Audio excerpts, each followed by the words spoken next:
Yeah, the black. It might also be. You probably. Samantha, I love you.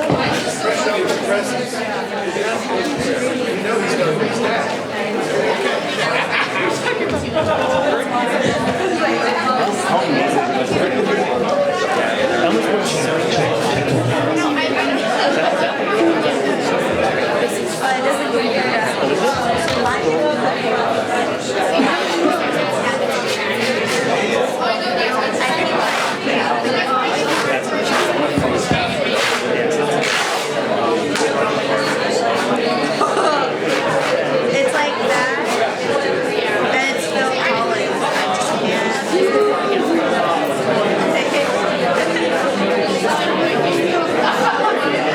Shut the hell.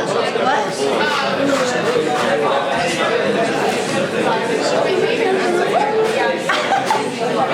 If I started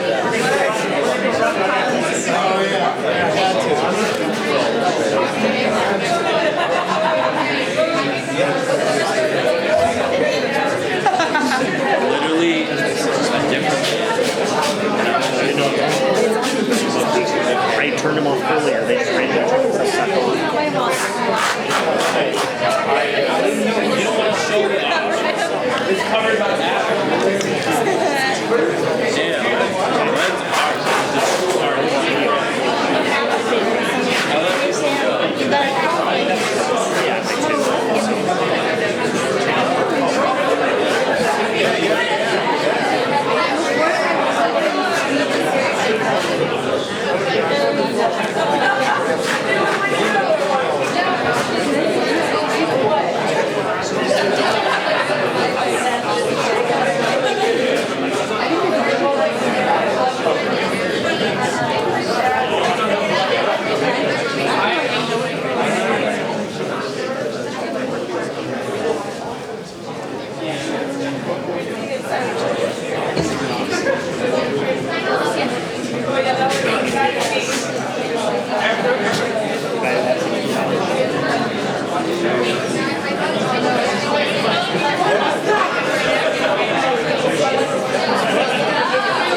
All right, I think we're ready to get started. Ladies and gentlemen.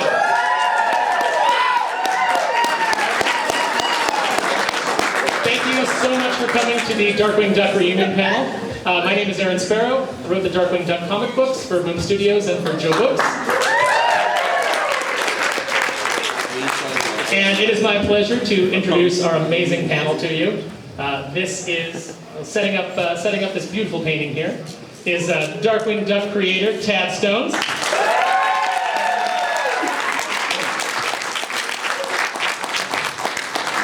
Right next to him is Darkwing Duck himself, the terror that flaps in the night.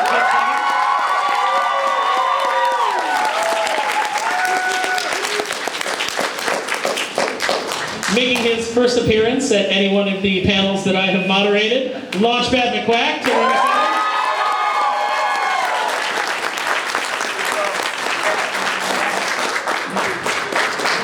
This is the first opportunity I've had to thank Tad for employment. And at the end of the table, later. better late than never. And at the end of the table, we have the Harlequin of Hate himself, Quackerjack, Michael Bell.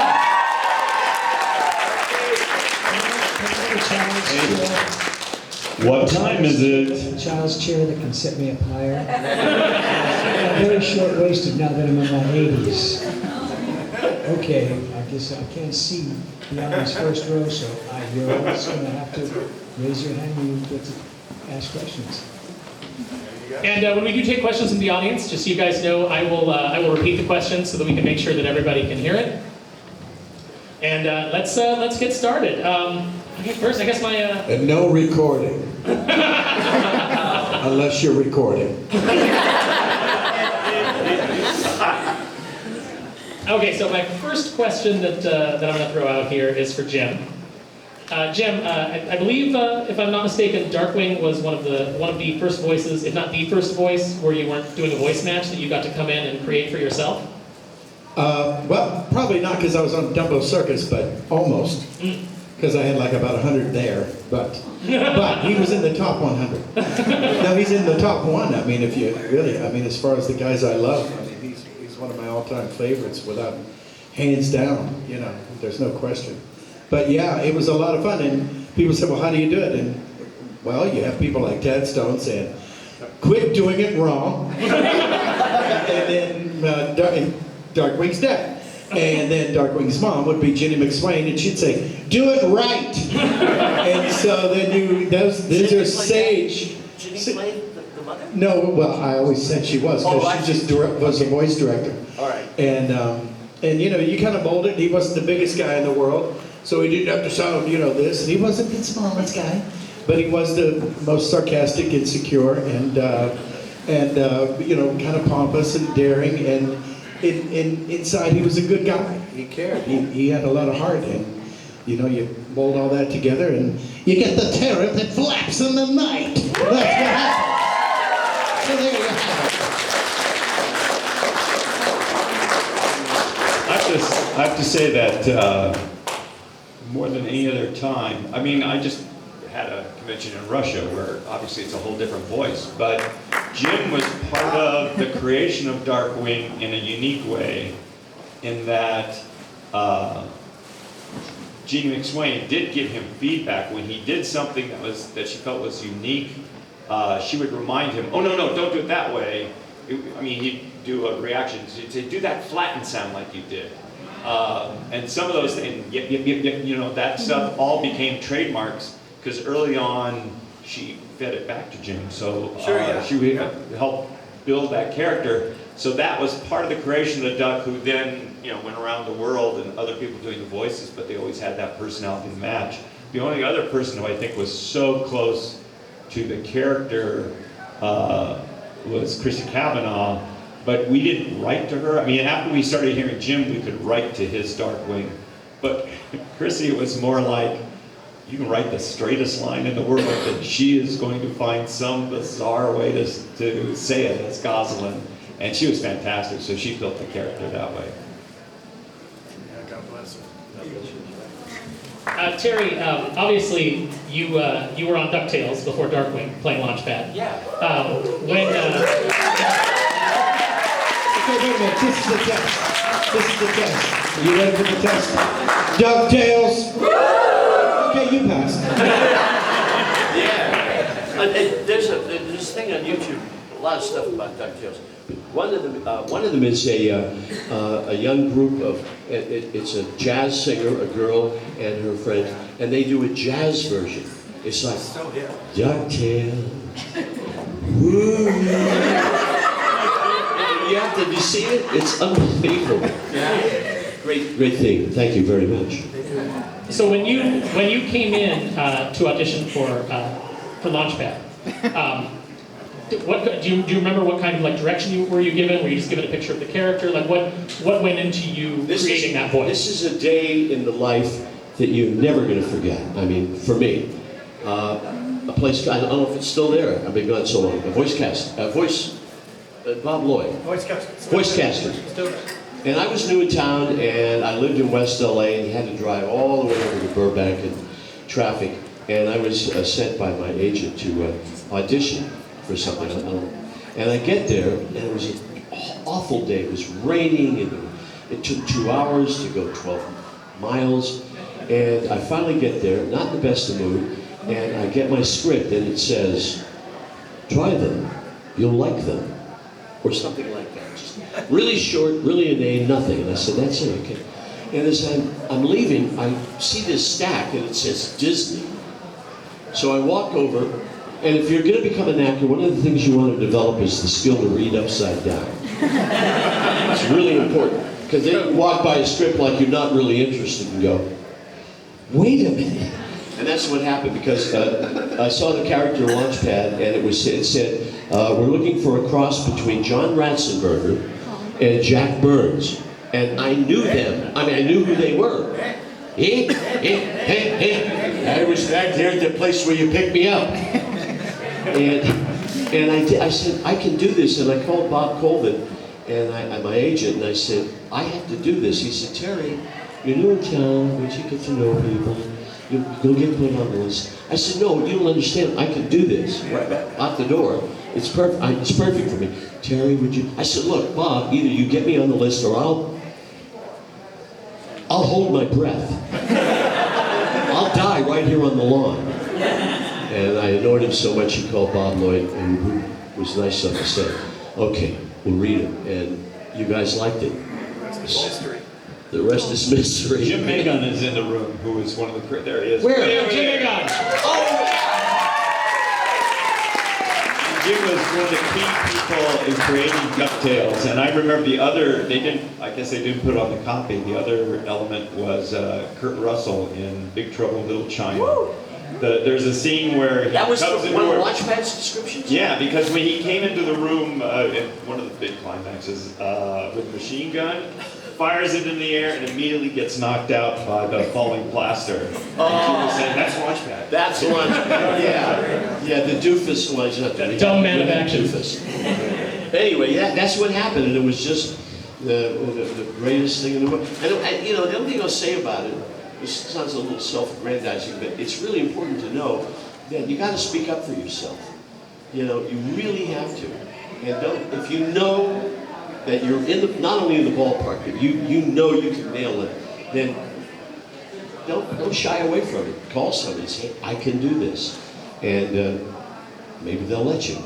Maybe they won't, but in my case, I was lucky. That's it. I thought you were going to tell the story and you just picked up the script and pretended you were somebody else on the list. That would have been a good way to go. I can do it, Jim Cummings. Sure. Yeah. Well, I didn't even know Jim. I don't even know. Jim was brand new. He was newer than I don't think he even got that lay yet. And of course, when he came in, he just nailed everything, right? That's why I quit. I couldn't handle the competition. Likely story. All right, my next question is for Michael. Michael, you have the distinction of being my favorite villain on the show, and that is in no small part to your performance as Quacker Jack. Can I call Dan and tell him that? Yes. Call Dan Castellaneta and go, you're not watching. He's my favorite villain. So you're also the voice of Duke on G.I. Joe, as well as a plethora of other characters. One of my favorite lines from Duke, probably written by Buzz Dixon, who's also here, was, I'm going to kick the mustard out of that crazy hot dog. I said that the other evening to my wife. Would you do me the honor of saying that line, but as Quacker Jack? Yeah, I'm going to kick the mustard out of that crazy hot dog.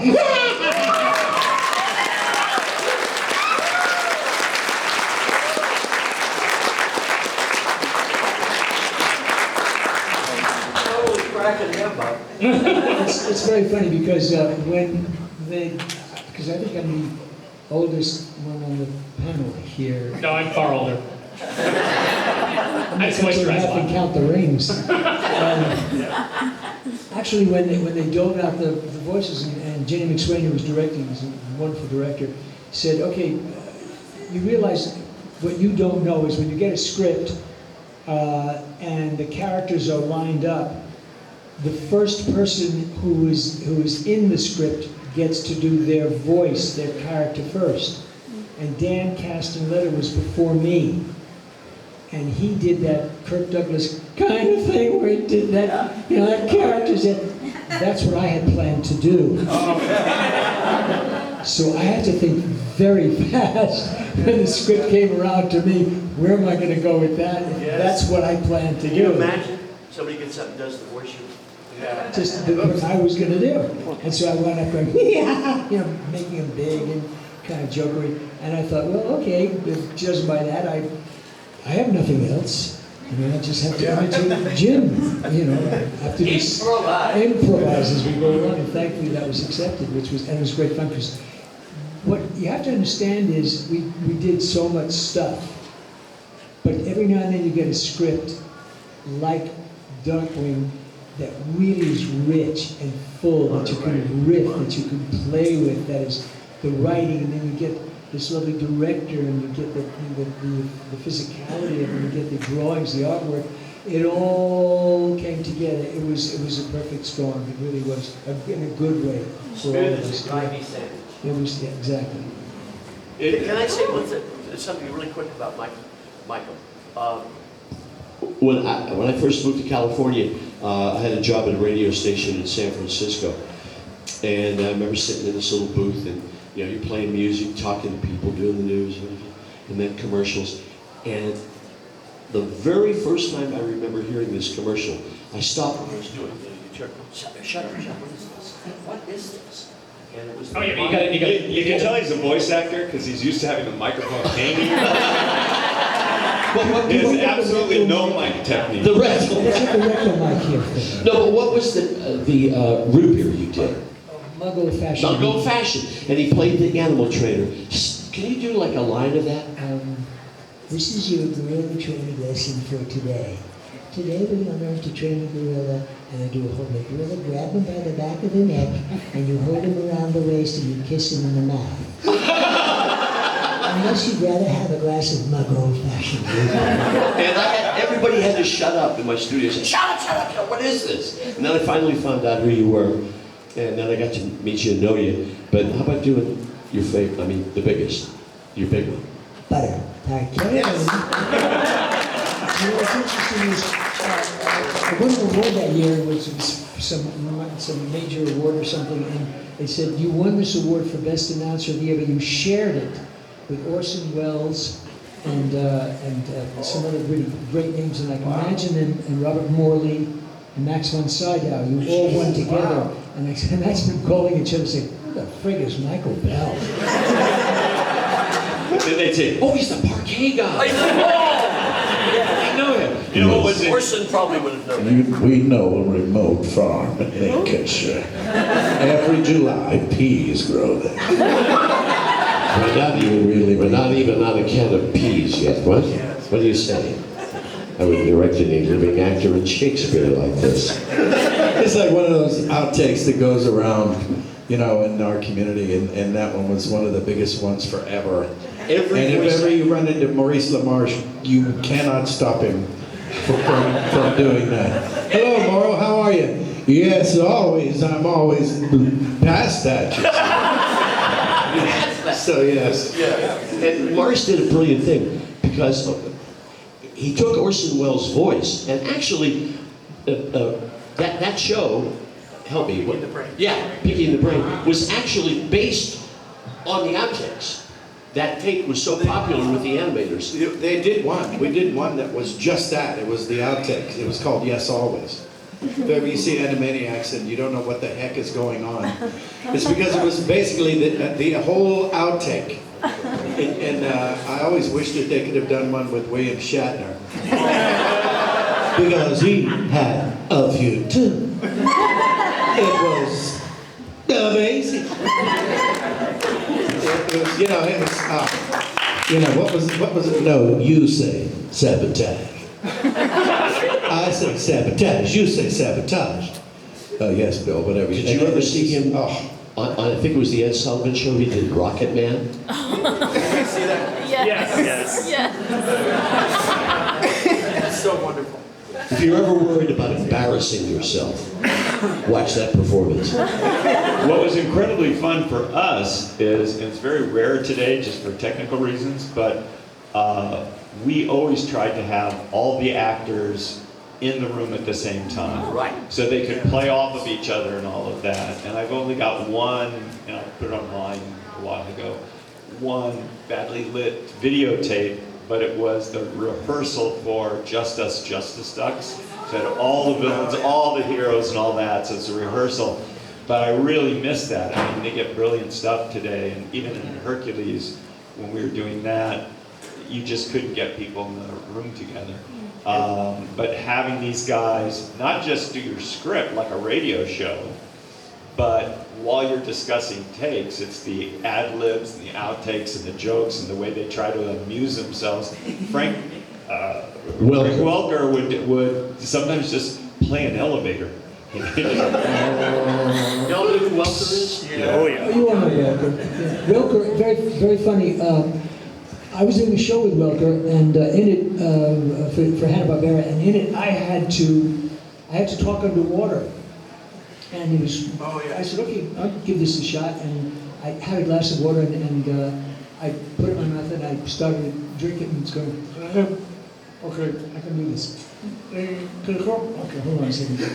Oh, damn, and I was choking, and finally Gordon Hunt, the director, rest his soul, marvelous director, said, okay, Frank, why don't you do your character, who also talks underwater, first, and then Michael sort of gather up and figure out what he's going to do, and Frank went, oh, what do we do now? So I said, Frank, why didn't you show me how to do that? And he said, because I was having so much fun watching you drown. He used to sit behind me. This is, I guess, DuckTales with Andrea Romano, another great director.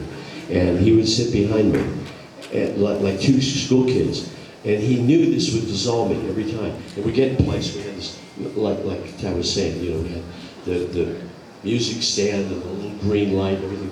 Guests would come, other actors, you know, would come and say, this is so civilized. Is this the way you guys work?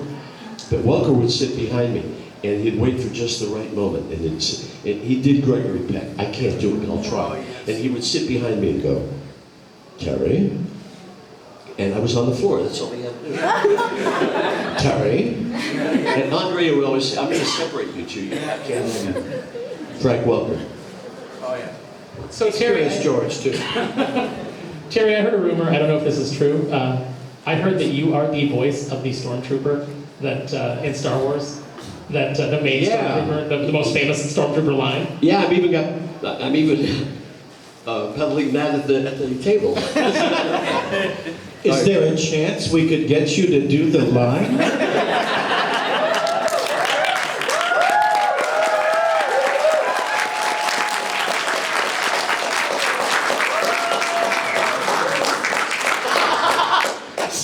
Should I? He says, who remembers?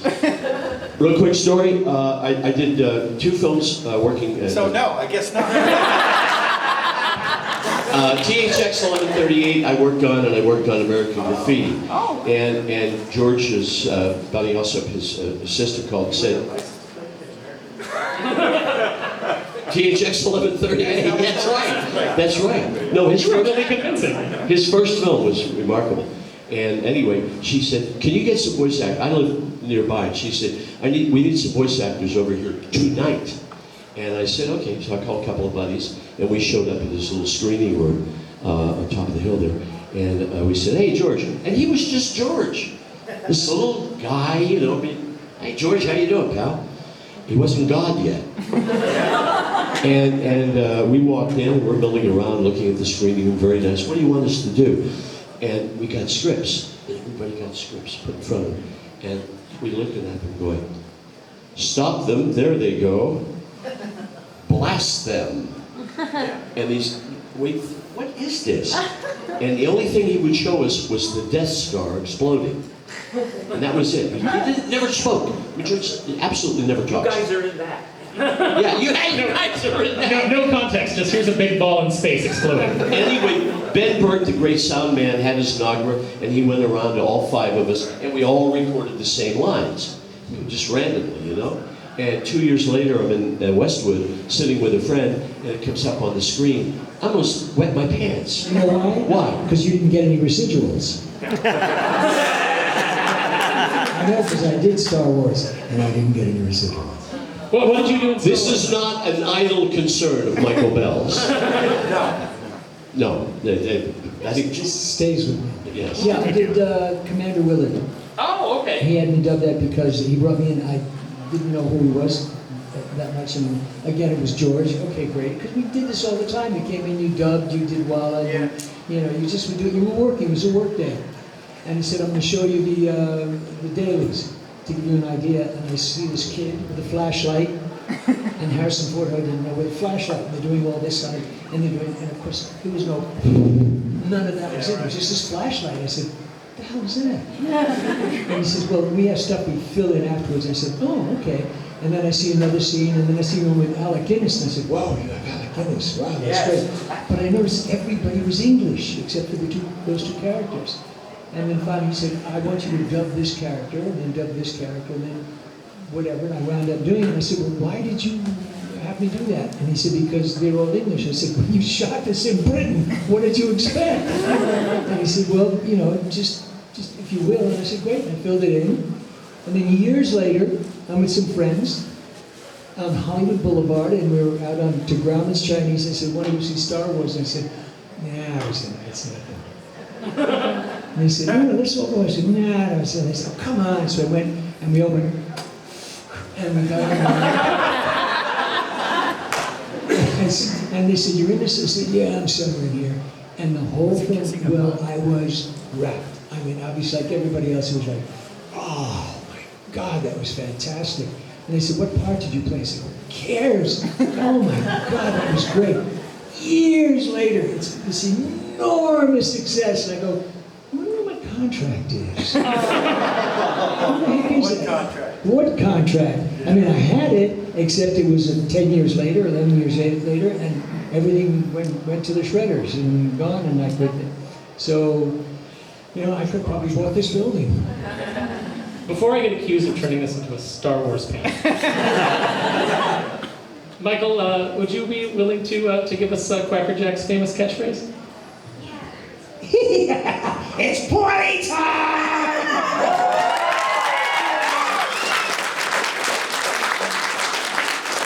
Jim, do you have any you know, I am the that you've never gotten on film that? Okay, wait. Do you have any? It's like improv. Okay, insects. Go. Yeah. Oh wait. I am the bug that splatters across the windshield of crime. I am the floaty that will never flush, no matter how hard you do it, in the toilet bowl of crime. Actually, I made those up. Those aren't actually real. You could make them, you just go on and on and on. It was funny, about 9 shows in, I used to make up a few, and I mean, they would come up with amazing ones because the writers were so good, but one of my favorite things was Jess Arnell points this out, because about 7 or 8 shows in, you know, it would be always, I am the terror that flaps in the night. Then there would be one in the middle, but it would always be, I am Darkwing Duck. So I'm reading it, and it says, I am the terror that flaps in the night. It doesn't matter what I write here, Jim's going to make something else up anyway. So that was kind of fun. It occurs to me that we've got 2 of the reasons here why Darkwing does that. And that Darkwing used to say, I am the terror that flaps in the night. I am the scourge that pecks at your nightmare. Scourge. Yeah. And he was going to say that every single time. It was like the shadow or something. It was every single time. Like the third. Winged Scourge. That's it. Winged Scourge. Then about the 3rd episode in, or 3rd script, not necessarily episode, it was Launchpad had to pretend to be Darkwing Duck. And he could never get the line right. And so he said, I'm the road salt that rusts the underside of your car. Wait. I think we need to hear that before you finish the story. I think Launchpad needs to say. I am the road salt that corrodes the under. Yes! See? Live. Anyway, Up is a place you must never mess. and this is, again, my temperament on Darkwing, obviously not only anti-continuity, it was just like, don't run away from a brilliant gag, and I told all the writers, that's too funny to waste on one episode. We're giving that to Darkwing. We pulled every script that was in work already, and we gave those type of lines to Darkwing. So that's how he got one of his most memorable traits. And the paper jam and the copyright crime. I'm going to, would you guys like to ask some questions? Yeah. Yeah? All right. If you guys want to form a line right here, we can take some audience questions here. Just keep it brief, and we'll keep it moving Say along. your name and your favorite dessert. Technically, he's not forming a line if it's just one And guy. it's just one guy. You're I know something. My name is Nicholas and I like chocolate cake strawberry. Thank you. You can sit down. This question is exclusively for Jim, but this is for everybody else. Have you played any of the video group games in addition to King Parts as well? No, I'm an Amish caveman. Basically, no, I'm not a big gamer, but I'm glad you are. And keep up the good work. Please, this is what I want you. Thank you, Bob. Now, I used to play video games, and once they added on the third button and special moves, I went, I could do this, or I could continue writing animation. Have a life. Yeah. All right, come on, sir. How are you? What's your name? Tyler. Tyler, what's your question? Well, I was just wondering if... What's your favorite dessert? Ice cream sandwiches. Wrong, sorry.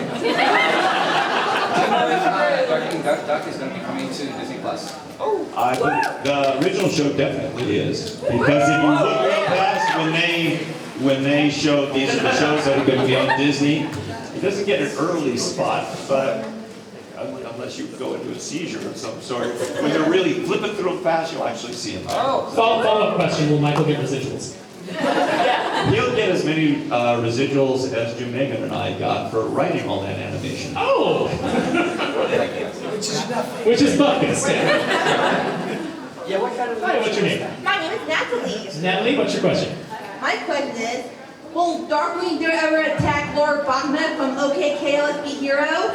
It'll be a best. I hope not. Yeah. We don't have that kind of money for a crossover. That's okay. In the lawsuit. Yeah. Cartoon Network they just wouldn't understand. I think I saw something online that you were bringing Darkwing Duck back, and you were animating it yourself, you were doing all of it. Yes. Old crayon. Come on, sir. What's your name and what's your question? That's Mohammed. And what is your favorite dessert? Mint chocolate. Okay. In my day, when I worked at Baskin Robbins, we called it 31 flavors, and it was chocolate mint. Baskin Robbins always finds out, bro. So my question is for Mr. Cummings. So out of all the characters that you've voice acted throughout your career, which ones are your favorite and which ones are you most proud of? Who are your favorite children? Go. Yeah. Blue, Tigger, Darkwing, Ray from Princess and the Frog, and Hugo from Star Wars Film. You know what? Let's I've never answered that question before. let's actually go down the line. Same question. Favorite characters and voice. Oh, well, shit. Bobby, this guy's working. Oh, Bobby. Thanks, Bobby. Just point at Jim and say the same one as him. That's very rare. Launchpad. And same question, Michael? Obviously, this lovely Crackerjack and Chaz from Rugrats. And Grandpa Forrest, the Jewish grandpa from Rugrats. I just found out today that you were the voice of Raziel from Soul Reaper, which blew my That mind. was the thing, yeah, Raziel from Soul Reaper. Such a good name. So the margarine doesn't make the cut? Yeah, another parquet voice? Hi, what's your name? Janelle. And Janelle, Jim's gonna ask what's your favorite dessert? I have two actually. This will make me hungry. Overachiever. One is strawberry crepes and edible cookie dough. Do you have? Wait, is it all cookie dough? Yeah, actually. And what's your question? Okay, well, first and foremost, it has been a great honor of standing in front of all of you. You have made my Thank you. And my question to all of you is, did you ever think that Darkwing Duck was even going to be this huge, like even after Absolutely. We knew. I was slaving away at Disney and it was juicy. No, Dad, it's gonna be big. It's gonna be big. No, it's not. I'm just barely hanging on. So yeah, we're glad you think so. Now, back in the day, you didn't know for a long time how the show was received until you started getting letters, right? Well, we knew it was being well accepted because when we were in the middle of our only season, really the first 65, ABC said, we like the show so much, we want 13 episodes, which allowed us to do an extra 13. And then they wanted a second season, that's why Darkwing has 91 episodes. So we knew it was popular, we liked it, especially depending on what studio animated it, we were laughing out loud at it. And then the ratings did okay, but frankly, it wasn't until I was retired, and that coincided to my first invitation to a convention, that I finally got to hear from the audience. Because I started in features, and Ron Clemens, I used to share an office with, he could just go to the movies and hear the reactions. We just have these abstract ratings, but, you know. I think it's important to point out that unlike many of the shows today, and some of the shows that followed, this show's success was predicated upon the audience's approval and not on a doll. Not on the character doll. And it wasn't, oh, the doll we're selling, let's continue the show. This was because of the show itself, and that's really something to be said. Before the interwebs. What's your name? My name is Ricardo. Favorite dessert? Come on, Ricardo, you have a lot of time to think about this. Fondue? Okay, well, teach their own. What's your question? My question is, has Pete ever met Launchpad? I don't know. I'm sure they get along just fine. I think we met at a bar in North Hollywood. Was that you? Well, I did have a dress on, baby. Oh, come on. Not for long!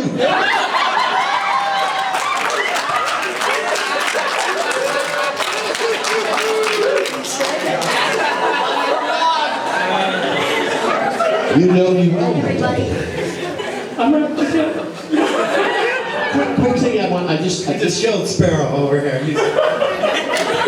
Real quick thing about Michael. We've already established that Michael Bell is the voice of Parquet Butter. Now, what you don't know is that he did it for decades. Yeah. Is it still on? Are you still doing that campaign? No, what happened was they found someone that did me better. Yes.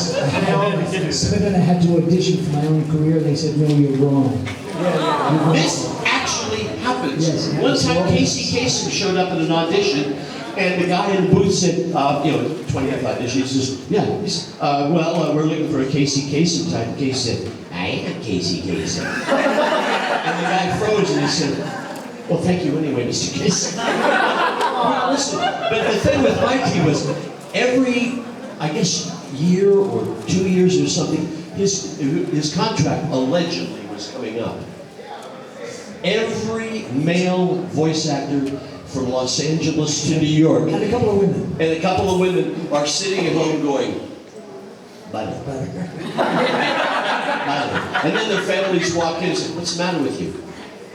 Butter. Okay. And of course, none of us got it, but somebody finally? Yeah, somebody in New York got it, which is okay. That's pretty standard, and I don't think any of us really hold a harbor against anybody that does come up and get it. It's okay. That's the business. Right now, they just ordered 26 Rugrats. Jim and I harbor. They just ordered 26 Rugrats, and we've been waiting on the hook to see what was going to happen. Or why not doing jazz again, etc. And they said they got some young celebrities to play those characters. And That's what they did with us. So I said, let me ask you a question. I said, who's going to play Grandpa Boris, the Jewish grandpa? And they said, we're not sure yet. And I suggested LeBron James. So, you go to audition questions, they go, we want you, well, not you specifically, but someone like you. Yeah, that's just too That's right. All right, man, what's a career like Rob Paulson, who does one voice on Teenage Mutant Ninja Turtles, and then they bring back to do a different turtle. That's the gold standard. So yeah, so new Darkwing show, you'll be Megapole, you'll be Liquidator, you'll be... I won't be in it. Dominic, what's your favorite dessert? The pudding ice cream. All right, and what's your question, sir? Question is for Mr. Tat. I'm going back to the episode, season 2 of Exterminator. What's the idea of bringing back Taurus Bulba as a cyborg? Probably because you got the Exterminator name, right?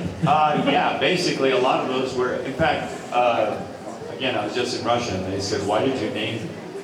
Because Taurus Bulba is a real guy, was a real guy, and it's like, why did you have a Russian guy? I said, because it was a pun on the word Taurus. It was Taurus, and I saw a movie when I was 4 at a drive-in. Yeah, George Takeiris and Yul Brynner. And you know, I had this vague memory, and kind of with Scareminator, Terminator, it's just you know, when you're sitting in a room staring at a blank wall, trying to come up with ideas, just look for any association, whatever gets you going. Wasn't it Horse Buckles? Was it Ian Taurus Bulba? Was it? No, it was George Takeiris and killed George Takeiris' career. All right, we're down to under 10 minutes. We're going to do lightning round here. What's your name, sir? Strawberry shortcake. No.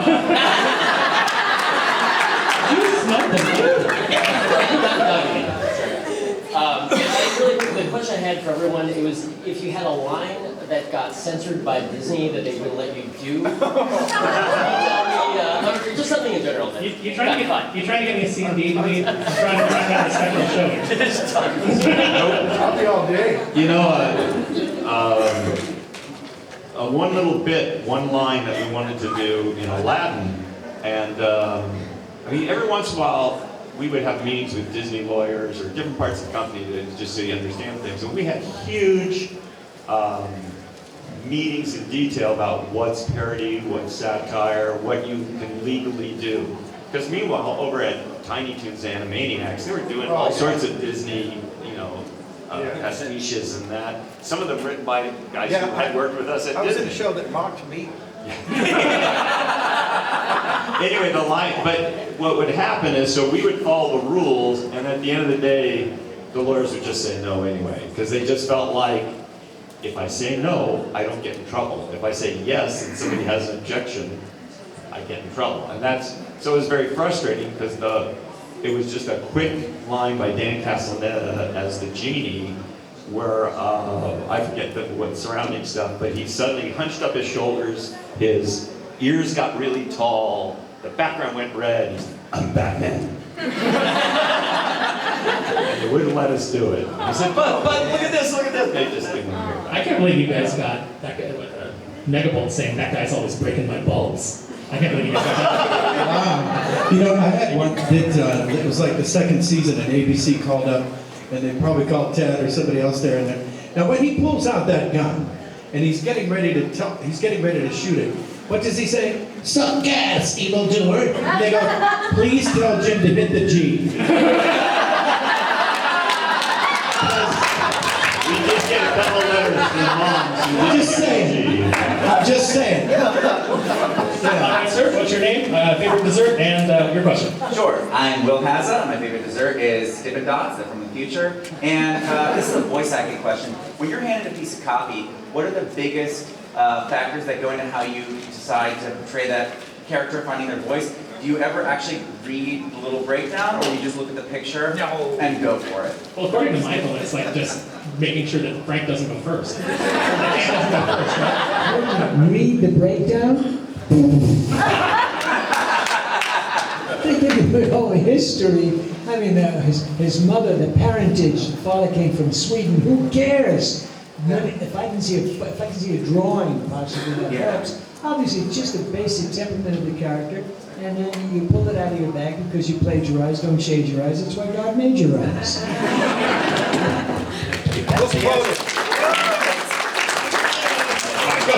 Hi, my name is Joseph. My favorite dessert is cookies and cream ice cream. Excellent. Thank you. And I have one question. Did you guys have fun working on the show? Yes. I was in my blue period at the time. I had Jim to point me out. yeah. No, it was not pleasant. Of course, it was the greatest time of my life. Yeah, Oh, yeah. absolutely, yeah. And, There's only one Yep. show like this. Oh, yeah. There really is. Oh, yeah, it is. And I love your voice work, Michael Bell, go way back since the 80s. Yes. Yes. I forget the person I was going to hit on. Go ahead. And I also like Major Blood, and here's my thing. Major Blood, prepare for Operation Overkill, destroy the G.I. Joe!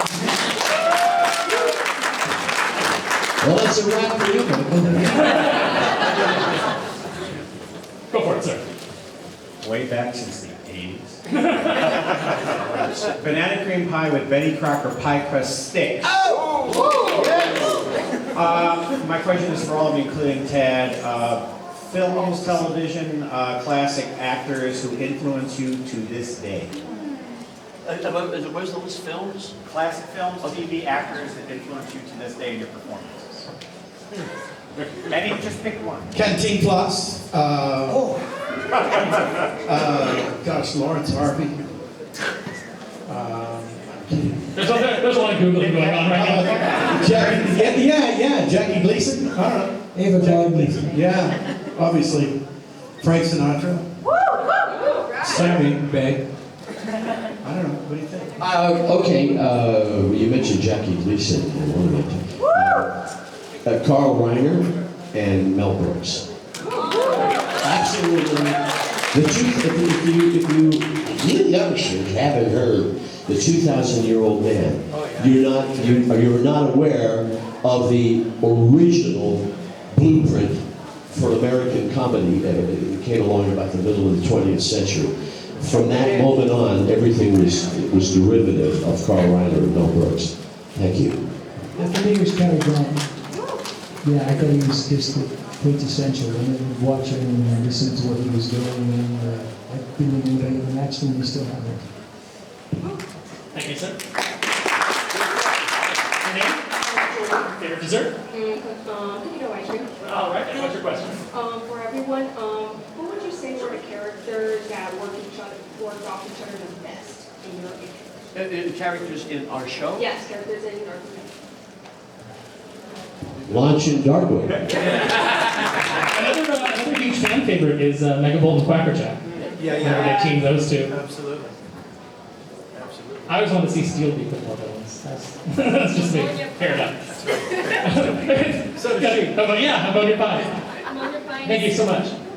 All right, sir. Our last question. Okay. What's your name? Majid, and my favorite dessert is bean pie. Mostly because I have a friend. My dad's friend makes a pie, and it's so. Oh, a bean pie. Bean pie. All right, and what's your question? You have to wear a bow tie to eat it. Yeah, probably. Okay. Anyways, I'm actually curious about something. I have a character who I'm actually curious with how he would sound like if he had a voice, and this is particularly for Jim. Is it okay? So you know what Jim's day rate is, though, right? So, How deep I have are a those character pockets? here. He's basically Let's see. Oh, yeah. Yeah. I'll give you a brief description. He's a cab driver. His name is Snappy. And he's like, he is an overly excited type of character. He drives a taxi, but he's like super reckless and crazy, but he wants to do the best job. Okay, all right, let's Gotcha. I would play him as a mime.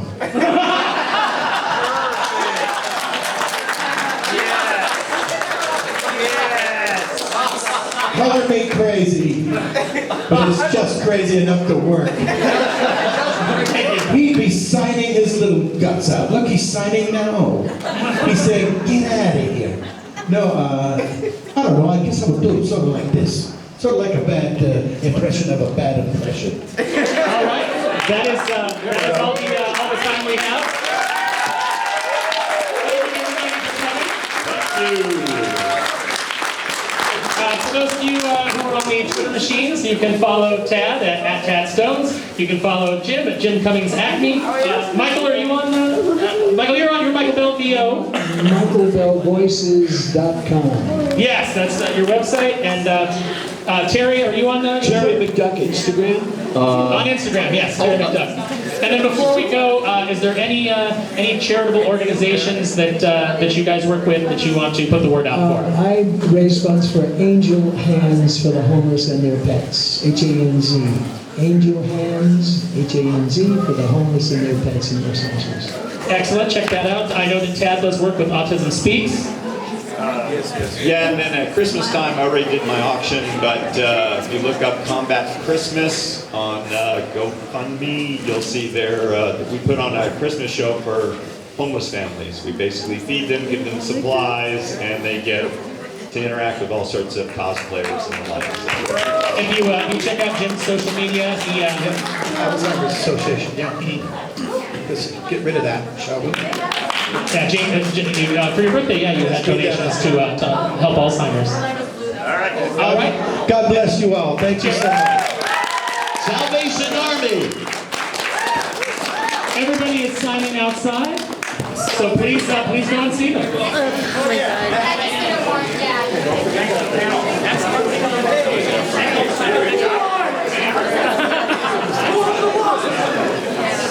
Scale the heights of adequacy again. No tomatoes. Well done, sir.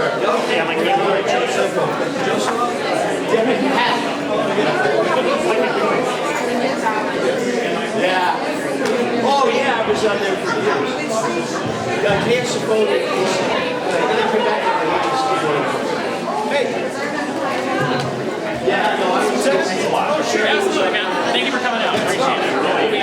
We'll be out there. Oh, look, we're even on the right side. Look.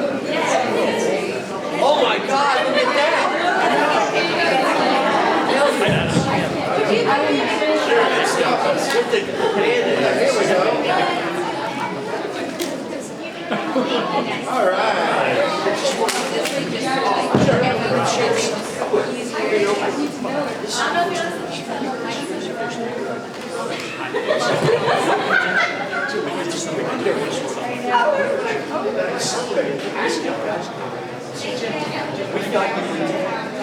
Yeah, that was a joke. That's how I said the wall proof.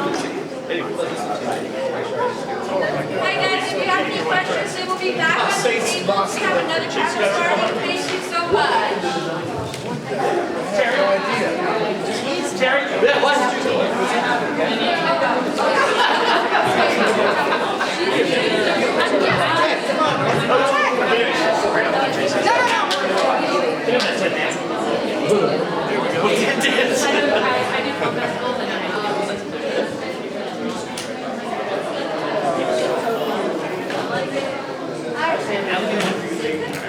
Oh wait, no. Aren't you supposed to be in here? Yeah.